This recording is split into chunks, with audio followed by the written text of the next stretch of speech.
I just came out of the Rogue One movie and I have to say that I'm very disappointed. There are so many things wrong with the movie. Let's go through it one by one. There are a lot of spoilers in this video, and if you haven't watched the movie, I recommend you stop this video right now and come back to it after you've watched the movie. Before I begin, I have to say that I've read a lot of reviews and watched a lot of reviews on YouTube, and the reviewers have given a lot of good ratings, all the way up to 10 out of 10. Well, I can see only one possible explanation for this. Maybe they were so engrossed with the Star Wars movies while they were growing up that it has made a deep connection with their lives itself. And I think they have overlooked the many issues of the movie, and it seems to be the nostalgic value attached to the movie that they give such high ratings. By the way, my childhood was not intertwined with these Star Wars movies, and it also means that when I watch the Rogue One movie, I expect a couple hours of fun, thrill, and entertainment. I would also like to get immersed into the Star Wars universe if I can. So, if I have to describe Rogue One in a single word, then I would say it's just mediocre. The movie is a total mess. Acting is below average, and the story is not only disappointing, but it's also frustrating to see what they've used to make up the story. The background score, it seems like they've simply reused the tracks from the previous movies. I didn't find anything new, and also the direction was overall just below average. And it looks like just another cash cow Disney is trying to milk. Let me break this movie down into multiple segments and explain why I see so many issues with this movie. Let's first talk about the story. There is this very first scene where you see the standoff between the good guys and the bad guys. I have to go into a little bit more details here. There is this bad guy, Krennic, and a bunch of stormtroopers who come to escort Galen Erso and force him to build the Death Star. Galen doesn't want to build it, so he sends his wife and kid into hiding. And then there is the standoff between these two guys. What happens next is quite frustrating and equally irritating to see. Galen's wife, Lyra, tells her 5-year-old kid to run away, and she herself comes out of the hiding, points a gun at Krennic and shoots him. Well, she misses the shot and she gets shot herself and gets killed. Well, what she effectively did was commit suicide. I mean, what kind of a mother abandons her 5-year-old kid and commits suicide? Well, if you ask me, if Lyra really didn't want the Death Star to be built, she should have taken a shot at Galen and not at Krennic. And then Galen just gets escorted into the ship and is taken away. As a father, should he not try to find his kid who has run away and at least take her into the ship and not try to be with her? The entire sequence looks unreal, and it's quite hard to believe what just happened. This just reflects the very poor writing and an equally appalling direction. And this pretty much sets up the tone for the rest of the movie. If the audience can accept such nonsense, well, they are in for a treat, because there is a lot more of it. The first 20 minutes of the movie is just jumping from character to character and flying from planets to planets, which remind me a bit about Suicide Squad, where a lot of characters had to be introduced and they simply resorted to jumping from one character to another, and there was not much time for the audience to get connected with any of the characters. And it is no wonder that by the end of the movie, I had no connection with any of the characters, and I didn't understand their motivations either, and I kept questioning their actions throughout the movie.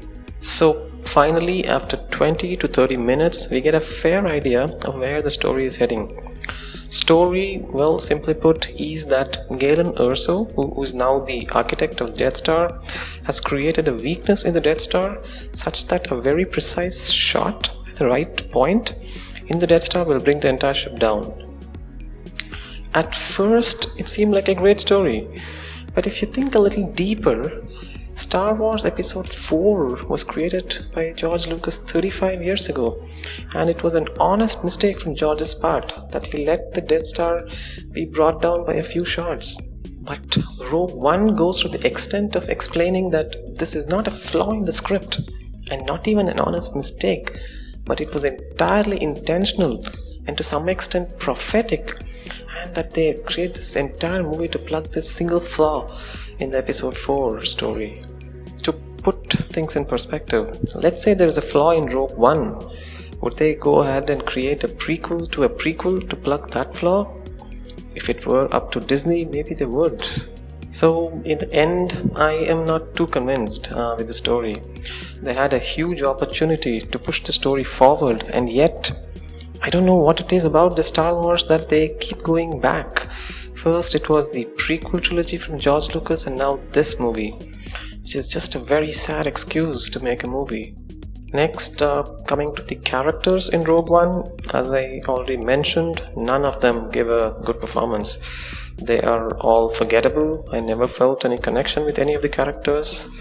Felicity Jones plays Jyn Erso, who is maybe the only one you might care about, since she's the only one who has a background story.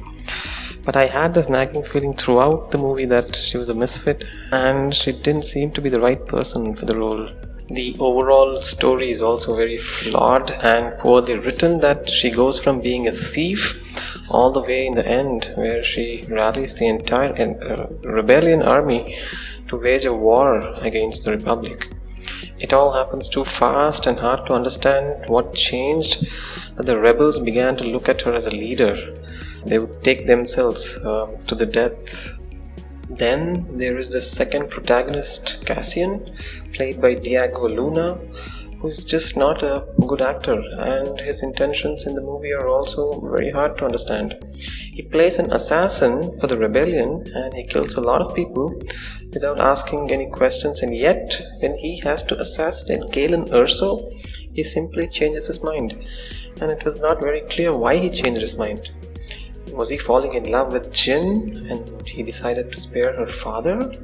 Or did he just have a change of heart? Or did he just have enough of the killing? It is also not clearly explained why, and coupled with the poor acting and direction, I just stopped caring about it.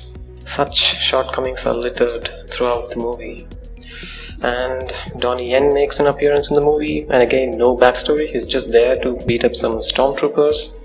The best character from Rogue One is, ironically, not a human at all. He's a droid called K2SO, and well, he was funny and his CGI was done well. So yeah, I liked him.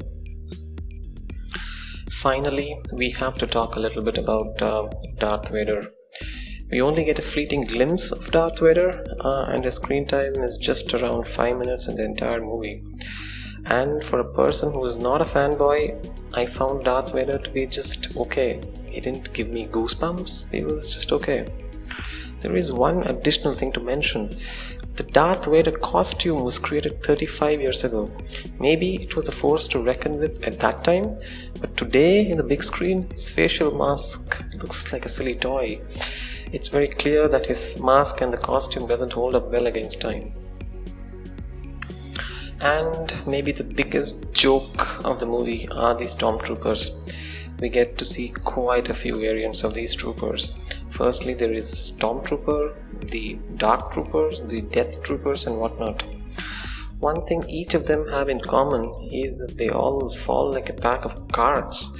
I mean, they have become the symbol of the Republic and maybe the symbol of the Star Wars itself, and yet they seem so dumb all the time.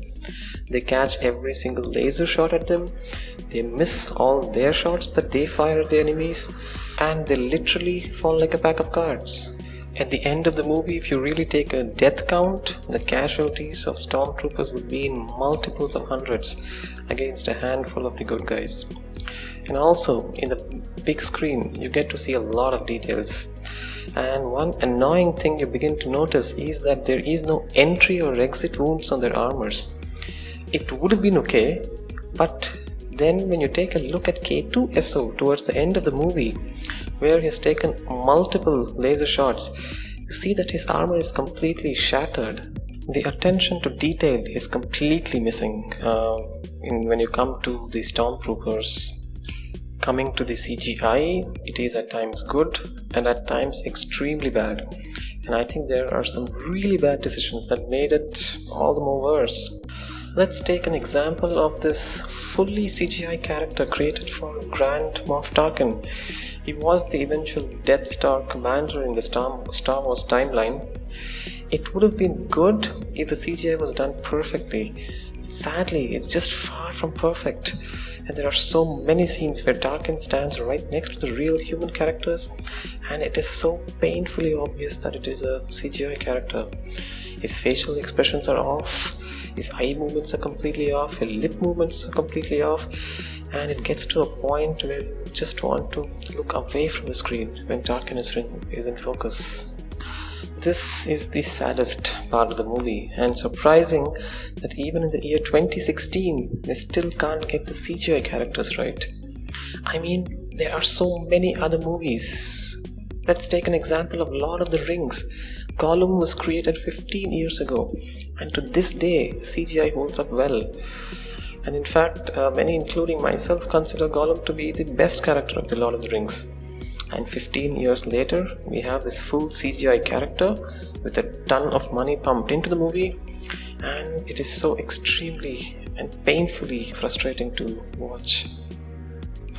When you're doing a CGI, you better do a really good job, or just don't. I believe that the audience have the capacity to accept another actor in the role, especially when they know that the original actor has been dead for more than 20 years.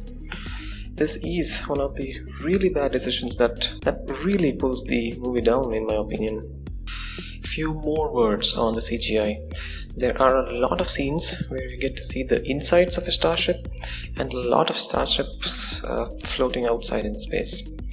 The insides of a starship, I believe, has been intentionally made to look similar to that of the original Star Wars movie, but they look terrible. I mean, they look like pieces of cardboard with glowing color LEDs stuck on it. And those large starships floating in space, they just look like a bunch of Legos assembled into forming a ship. I think it is a really bad idea to make the new Star Wars movies and connect them with the old Star Wars movies, even for a prequel, and make the ships and the costumes look alike. I will give you more details in the final section of the video, and I believe that the key for the Star Wars to hold up in the future is to really begin to reimagine this universe. Few words about the background score. Well, they are simply entirely forgettable. But do you remember this kick-ass music from the trailer?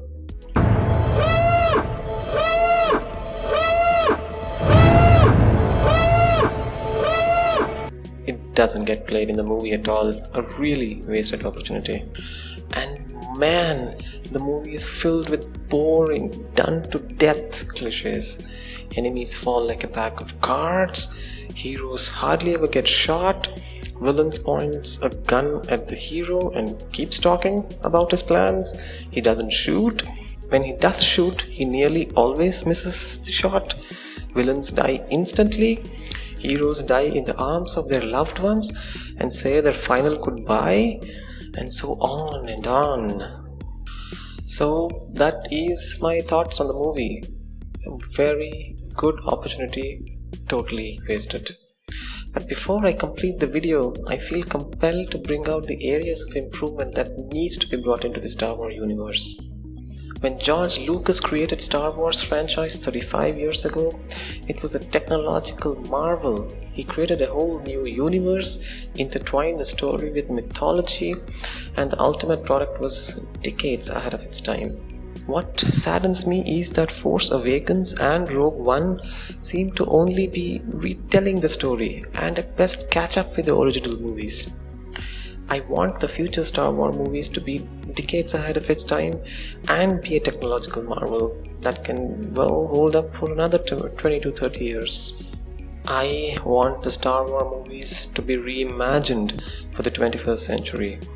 And talking about reimagining, On the top of my list are the costumes. Firstly, the Darth Vader costume, and secondly, the Stormtrooper costumes. They are the symbol of the Star Wars, and the 20th century costume doesn't hold up well in the current day. And also, Force Awakens and Rogue One is just not colorful enough. It looks dusty and dated. I know that desert in some ways symbolizes Star Wars, but there is a really huge potential here. Take for example Mad Max Fury Road. The entire movie was shot in a desert, and yet it looks incredibly beautiful and colorful. So overall, I would want to see Star Wars pushing the boundaries in the same way Episode 4 did in 1977. So, my final words on Rogue One. It might as well be a love letter to the fans, but it's a letter that you'd rather not read if you're not one. It succeeds so much doing the fan service that it stops being a good movie. My final rating for the movie is 5 out of 10.